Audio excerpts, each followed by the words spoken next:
Sí, sí. Jo vull afegir una coseta. No us han deixat treballar i no hem demanat responsabilitats judicials a ningú d'eixos que ha gestionat d'esta manera no només Canal 9, sinó també a les altres coses. Hi ha una imatge d'Enric Morera diguem-li a Fabra que pagaran. Crec recordar que hi ha una sentència a Mallorca on uns senyors han pagat alguna cosa pel tancament de la televisió de Mallorca. Han respost en el seu patrimoni personal. Si de veritat hi ha un moviment legal que va per la mala gestió i se porta als tribunals, jo crec que hi ha un muntó de material per a que aquesta gent responga en el seu patrimoni personal. I crec que aquesta part de la que en som tots responsables és que no els portem al juzgat. Alguns hi seran exonerats o com se diga perquè allà ha passat tant temps o perquè no hi ha prou proves o el que siga. Però si hi ha una mala gestió que provoca 1.500 milions d'euros en aquest cas i s'ha demostrat que ha sigut continuada, jo trobo que hi ha una responsabilitat política, evidentment, però també penal de la mala gestió. No pot ser que se'n vagin i no dimitisca ningú i se'n vagin a casa d'estar, perdoneu. Però trobo que cal també aquesta passa.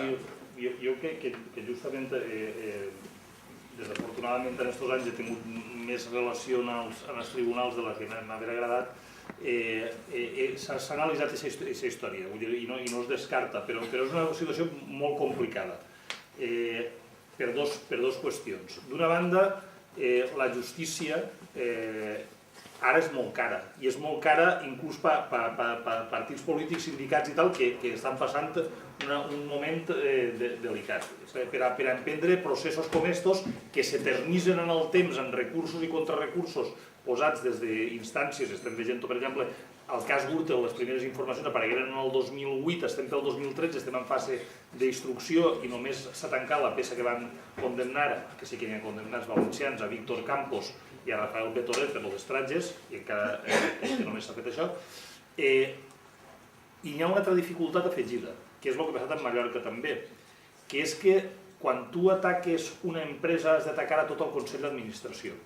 I has d'imputar i has de demanar la imputació i la persecució jurídica de tots els consells d'administració, fins i tot en la fase inicial d'aquelles persones que dins dels consells d'administració han votat en contra de les decisions que han arruïnat l'empresa.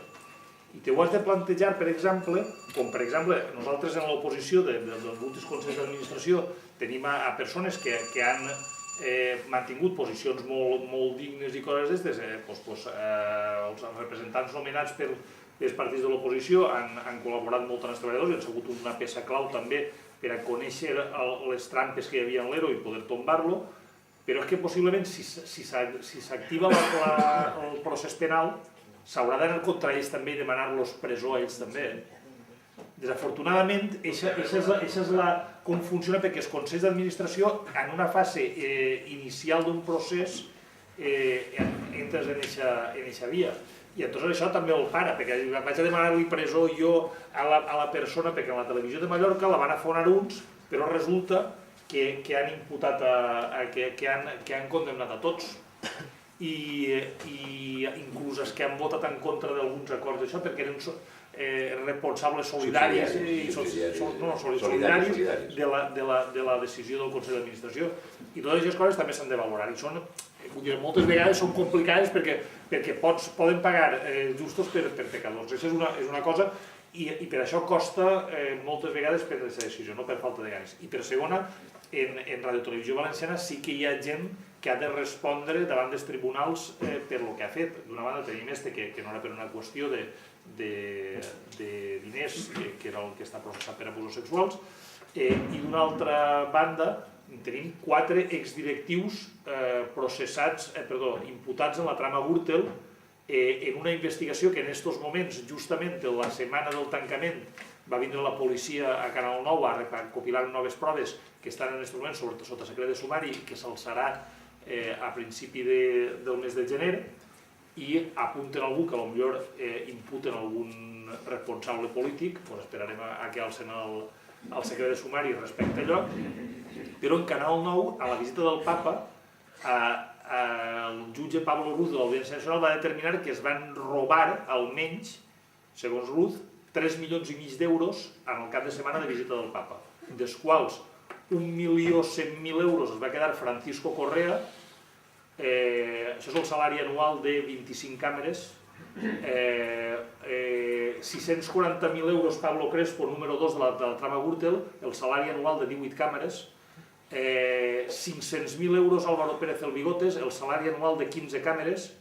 i 500.000 euros el mateix director de Radio Televisió Valenciana, Pedro García, que va firmar els contractes perquè aquesta gent s'enduguera aquestes concessions. 500.000 euros el salari anual de 15 càmeres. És a dir, amb aquests diners haurem pogut salvar vora 50 càmeres que ara tiren al carrer com Juan Miguel perquè diuen que no tenen diners. Si la Generalitat es personara en aquesta causa i recuperara aquests diners, possiblement tindríem diners per a pagar jornals una temporada més a un grup important de treballadors, però vull dir que sí que hi ha gent i esperem que responguen a la justícia. El problema és que la justícia va a uns ritmes que quan vinguin a respondre ells, a que no som els responsables, ja estarem en casa i a saber en una mà davant i una altra darrere i lluitant encara per recuperar unes indemnitzacions justes i no les que havien donat del mínim de la reforma laboral. I això és lo dur i lo lamentable del sistema judicial per a reclamar responsabilitats també. Però bueno, això és la realitat també, perquè sapigueu que sí que hi ha gent que està imputada i sí que esperem que paguen per aquests fets.